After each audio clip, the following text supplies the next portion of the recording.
So you still have a combine? Yeah, so still have a combine. We're about, I think I said earlier, we're about 1,100 acres.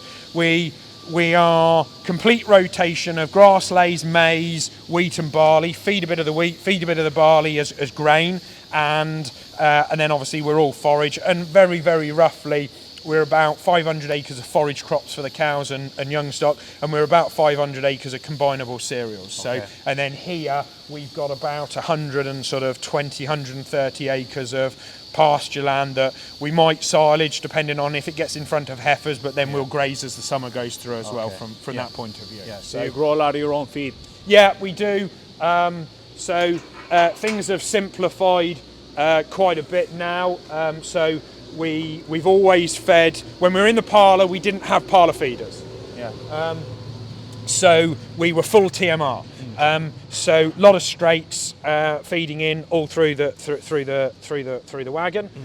Now we've really simplified it. We're obviously feeding a compounder nut through the robots.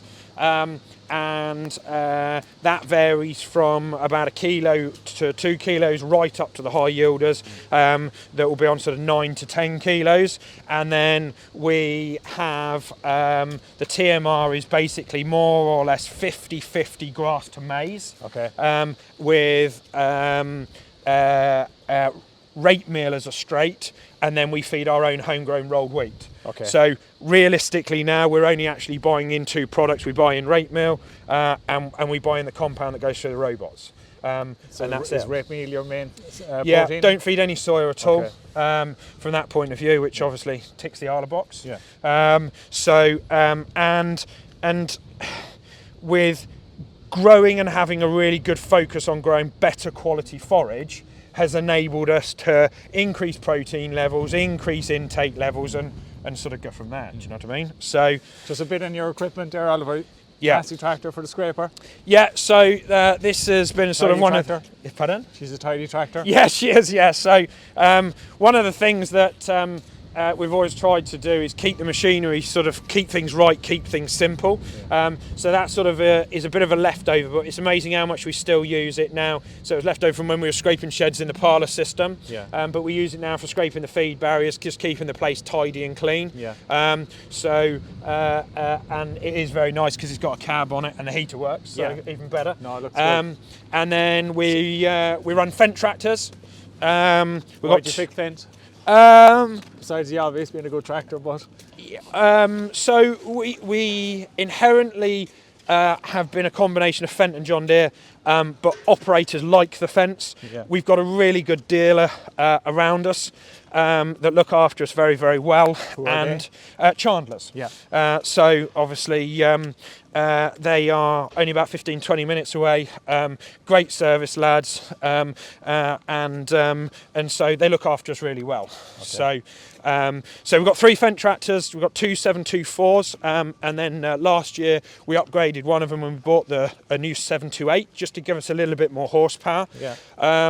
And then we run 2 JCB teleporters. We've got a TM220 that we use on the dairy doing cubicles, scraping passages and bits and pieces. And then we've got a 54270 that does most of the feeding work, mucking out work, straw work, loading grain, so on, and bits and pieces. So do you use contractors much then? we use contractors for the silage work, some of the slurry work. Where we're umbilicaling coming out and bits and pieces. Yeah. And then we've got a chap that does all our baling of our straw. We used to run our own baler and bits and pieces, but to be honest, I got absolutely fed up to the back teeth of knotters and problems and bits and pieces. So that's it. Everything else is done in-house ourselves. Okay. K2 trailers? Yeah, so we're K2 pusher trailers, absolutely love them. We've had them for years. Simple trailers. You can get a lot of capacity in, and we use them for grain. We use them for silage. We use them for muck as well. They probably do more muck than anything else. We can happily put 18, 19 of muck in them. Keep it safe, not overloaded, not got muck falling off the sides. Yeah. They're both geared up. These two are the same spec. These would be the 5th, 6th ones that we've had. We basically have a new one every sort of of every other year. One of them, the older one, the right-hand one, actually is just about to go up for sale because we've just bought a new style one. They've all got weighers on them, so we know everything coming in, everything going out. They've all got rear steering axles on them, so to reduce tyre wear. The new one is actually coming on hydraulic suspension, so that if we are going on undulating land, we're trying to get muck out in the winter and that, we've not got quite the rocking and bits and pieces. We've got 4 wheels on the floor. Abbey tanker, so 3,500 gallon tanker. We've got a few outlying fields from here. We've got a 12 metre dribble bar on it with a macerator. That just gives us the ability to create a bit of usability of a few smaller fields that we grow grass in and bits and pieces, and get slurry out to make use of it where we can. Are you in VZ here? We are here. We've got 3 farms basically. We're about sort of 4 or 5 miles to one farm one way, 4 or 5 miles to the other. And we are an MVZ here, but we're not on the other 2. Okay. So, which is a bit of a help. You have a bit of liquid fertiliser? Yeah, so we're all liquid N. We run a 4,000 litre, 24 metre sand sprayer, really light footprint, really versatile. The one thing that we've tried to do, some people say to me, oh, why on earth, you've got 3 tractors, why don't you run a trailed sprayer? One tractor sits on the feeder wagon, does 1,000 hours a year. The other 2 are busy doing other bits and pieces. And with doing what we're doing, so the farm structures, we've got two girls who basically work on the dairy all the time. Kim, who's herd manager, and then another girl who does all the calf and young stock bits and pieces. And then we've got 2 full-time tractor drivers. Basically, one lad he's basically more or less yard-based yardman, does all the feeding, bedding, manages the silage, clamps, stuff coming in, going out, does all the feeding, and that sort of side of it, and a bit of stock work. And then I've got a tractor driver. Okay. And the one thing that we've learned over the years is, like, to get better farmer or to be a better farmer, to be better at farming doesn't mean you have to get bigger. Do you know what I mean? You need a certain amount of scale. We all have economies of scale now, don't we? But it's about being good at what you do. And if we had a trailed sprayer here and I thought, crikey, I'm going to get a spraying window in the next 2 hours, I've got to drop a hedge cutter off, hook a sprayer on, get sorted, get loaded and go. Whereas you can literally walk out, load the sprayer up, put a load of fertiliser in and go and do it. It might just be 7 o'clock this evening. I think actually it's a nice light evening, the wind's dropped, you'll go and do it. You wouldn't do that if you had that. And so we just try and have that attention to detail, and hopefully that's why we're getting some of the results we're getting, and we're doing what we're doing. Any granular fertiliser, so is it all liquid? No, the only granular fertiliser we have is we will drill a little bit of DAP with the maize as a starter fertiliser, but that's about it from that point of view. Everything else is liquid, so it goes through the one machine. So. With a low rainfall environment too here, works well, does it? Yeah, it does. Especially if you're just trying to get a bit of fertiliser on, certainly later in the season, where it might be just thinking, well, we've got a bit of a heavy dew on the ground, but there's no rain, the ground's dry. You're not sitting there with prills on the floor thinking, well, I need a rain to wash it in and get the fertiliser in. And also as well, it gives the ability then that if we want to move to sort of some more foliar type stuff as the season goes on, we can do as well. Do you know what I mean? So okay. Probably nice workshop area. Yeah, exactly. So I probably actually very slightly faltered. This was building number 1 on the farm, right? But I keep forgetting about it because the stock have always been over there. Yeah. From that point of view, and actually day 1, you're right. Day 1, we actually reared calves in here. So then it came to a point where it wasn't the most suitable building. As we've grown the business and everything has moved here from the other sites, we do a lot of own repair work. We've got a pretty proficient workshop and doing. Yeah. It's a bit of a muddle and a mess because of all the building works going on. But fundamentally, we've got storage this side. Yeah. Everything for every machine is in a box. We know where it is. It's easy to get to. We keep spare tyres for every machine on the farm. So we've got a pair of new front tyres there for a JCB, okay. Pair of spare tyres for the K2 trailers, and bits and pieces, and then just racking for everything else we want. We don't carry masses of stocks, but we've got the bits we need. Yeah. Do you know what I mean? Obviously, we run our own drills and so on, and bits and pieces. I see you with stocks. We sell them in Ireland, so yeah. They don't come too far from here. No, exactly. Yeah, they are. Yes. So stocks. Do you know what I mean? It's a good machine. Yeah. That one there, we've actually got 3 of them. I don't know where the other 2 are. So Yeah. we've got one that goes on the back of the gator. If we're doing that, that one's actually on a frame that slides on the front of the self-propelled sprayer. absolutely brilliant. Yeah, We've well had them made. for years. Yeah, Really well made, yeah. reliable, simple to use, and yeah, just good. Do you know what I mean? But you guys know that, you sell them. So from that point of view, and then I've just lifted the door up on this side. Weight blocks here as we pass, is it? Yeah, or? so we've got 3 weight blocks for the 3 tractors. Basically, this is the latest one. You can't see it brilliantly, but they've all got front toolboxes on them. There's nothing worse, especially being spread out. We're basically getting somewhere. There's plenty of room to put a spare tine, put some tools, spanners, bits and pieces in, and also as well, they're weighted up for the right thing for each tractor. So this is a 1700 kilo weight block that suits the 728. It needed a little bit more weight. The other 2 are sort of one is a 1400 kilo with a toolbox, and the other is a 1200 kilo with a toolbox, just so that between the 724 tractors, if you're doing something that's a bit more cultivation, you want a bit more weight, you've got it. But if you just want to run around with a hedge cutter or trailer or something, and you still want something to take some bits and pieces with you, you're not running around with your nose on the floor, wearing out your front tyres and so on and bits and pieces. So nice. A good machinery shed again here now. Yeah, so bit of a crossover shed. We'll put a bit of grain in here in the summer if we need as a bit of an overflow. Generally, we try to get the majority of the machinery under cover. The reason the trailers and the tanker are outside this year, or at the moment, is because with grain prices where they are, we haven't sold as much grain as normal. We've kept a bit more back of what we would sell, so the grain store's pretty full at the other farm. So new drill last summer, bought a 4-metre horse sprinter. Just want to try and reduce the amount of pre-cultivation we're having to try to do. Gives us a bit of an option. We're not late drilling, so we're because of the rotation, because of what we do, generally we're drilling all the cereals in second, third week of September.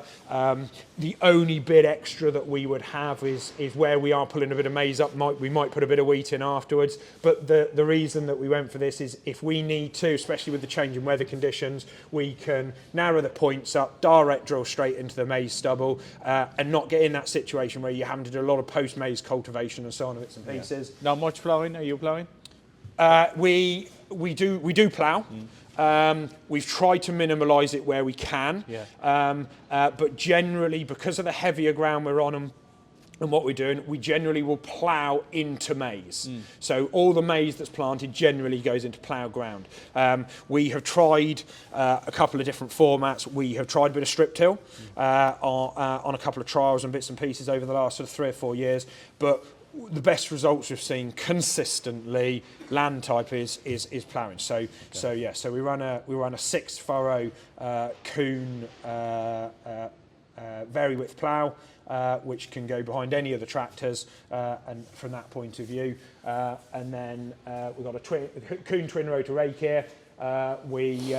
Contractors will generally probably with a 4 rotor pull in first cut, but as we head into second cut and third cut, if we're splitting it down, breaking it down bits and pieces, or if we just need a bit of extra capacity, and then later in the season we will wrap up, bale and wrap a bit of stuff and make an odd bit of hay and bits and pieces just to have options. But it's when you're picking off those individual fields that we've got most of our own kit to do it. So we run a set of double mowers. We've got a 10-metre mounted tedder and the twin rotor rake. And then just tucked in the back corner there's a 2,000 litre Bailey fuel bowser with AdBlue as well. Because we're split between the farms and bits and pieces, it gives us a facility there. Somebody heads off in the morning with a combine or tractor, or they've left something out, or we could just park it in the yard at the other farm, and we've got a bit of a stock of diesel there without having static diesel tanks everywhere that you're trying to manage or do. Yeah, great. Good. From that point of view. Very good, Oliver. Look, it's an impressive setup you have here. Yeah, look, we're very lucky. I've been very lucky that I've had the support of my parents, and the fact that my father lost his father when he was quite young, and so actually as he got older he wanted to see myself and my brothers run other businesses and bits and pieces, but he wanted to see us have an opportunity and see us doing bits and pieces. So although he's still sort of involved and floating around and involved in the business day to day, he stepped back and we're running it. And it's been great to have the opportunity to do what we're doing. We're forever moving forward. Yeah. Do you know what I mean? Trying to do a bit more, trying to get a bit better. Sometimes just trying to survive is hard, isn't it? I know. And I know you mentioned as well, which I think was good of your father, and he had vision, was your brother was involved maybe in the business as well. There was a lot going on, but yeah, you had an amicable separation, and you were both able to drive on and, I suppose, flourish. Yeah, exactly. In a way as well, separately. So when my dad got to 60, he said, over the next 4 or 5 years, I want to make sure that before anything happens, everything's organised and sorted. Yeah. We over the generations, we've all worked hard to get to what we get to, and there's too many situations through either not being able to be amicable or not being able to sort something out, you actually end up losing a lot. Yeah. And it's not something that he wanted to either see happen or leave in a situation that would end up happening. So yes. The forward thinkingness of it led to good, solid, most of the time, fruitful sometimes, but amicable conversation about how not only business but asset was organised and sorted. But actually, the interesting bit, now that we sit and look back, because that was sort of 2019, 20 when that happened, the businesses that came out of that have actually moved on and thrived probably more than they would have done if it was all together, because the individuals have been able to go in and do what they want to do. Which they have a passion for as well. Exactly. Yeah. Whereas sometimes, although sometimes things seem stronger together, no matter what you're doing, sometimes there's a limiting factor. Yes. Whereas actually, I've got 2 brothers, I'm the eldest of 3, and we split things in 3 ways, and no, initially you look at things and go, crikey, it's a bit tough, do you know what I mean? But at the same time, if you actually look at them being able to get your feet under the table, having your own direction, having your own ability things, he's still there in the background to support. Yeah. Actually, the 3 businesses now, as individuals, are the equal of what was together 6 years ago. Fantastic. So it doesn't matter how you look at it, it's been a positive, do you know what I mean? So, and no fighting. We New Year's Day, we were all out for dinner together, do you know what I mean? Had a laugh around the table, bits and pieces, and that has happened because he's supported that process. Which is great, yeah. Yeah, exactly. And it has to come from your parents in a way to drive it. Yeah, it does, do you know what I mean? Look, at the end of the day, I think it's a 2-way street. Everybody has to go into it understanding that you're sometimes not going to get everything you want out of it, but at the same time, if the parents are the ones leading that and trying to get that, and I think there's always sometimes it's actually, well, I've managed to keep it all together and I'm not sure whether they'll manage it. They'll manage it. Yeah. You've got to give them the opportunity to have a crack at it. Do you know what I mean? And that's it. You said at 16 you were on the checkbook, you could write a check. That Yeah. doesn't happen very often. No. And I know people in their 40s and 50s and maybe their parents are still controlling the checkbook, which is ultimately sad in my opinion. But Massively sad. Do you know what I mean? We left school, all 3 of us, sort of within a year or so of school, all came home because it's what we wanted to do. And actually, the first thing that Dad did was sit down. Bank manager came out and sat down and said, right, I want each of them, or as we came back to the farm, put as an individual signature on the checkbook, not a joint signature, not got to get permission, and sign all the paperwork. And I will never forget it. Turned around to me and goes, look, you can sign for whatever you like, but whatever you sign for, it's your responsibility for. Yeah. I'm not going to dig you out of a hole, so you write the check, you learn to pay for it. And actually, right from that age, it gives you an element of respect, gives you a certain element of responsibility, but also as well, you learn a lot of self-discipline. Do you know what I mean? We were, do you know what I mean, like you guys at Dairy Tech this week. The technology that's coming into agriculture and the opportunities that are going to come down the line, some of that's coming in from other industries and the way that factories and technologies working. The opportunities that are out there to invest in farming, to invest in agriculture and improve what we do are phenomenal. It's just sometimes opening your eyes and having a look at a few of them. No, look, for us as a business, we want to invest, I suppose, with personnel and people and vehicles and whatever else to offer our service in the UK, and we believe in the sector here, and we want to be part of it and do more here. So we believe there's a bright future here, and there's a lot going on here. And it's really interesting actually, because the one thing that I'd say I came away from Dairy Tech, the age range. It wasn't an old generation walking around that show. It was a younger, middle, lower age generation.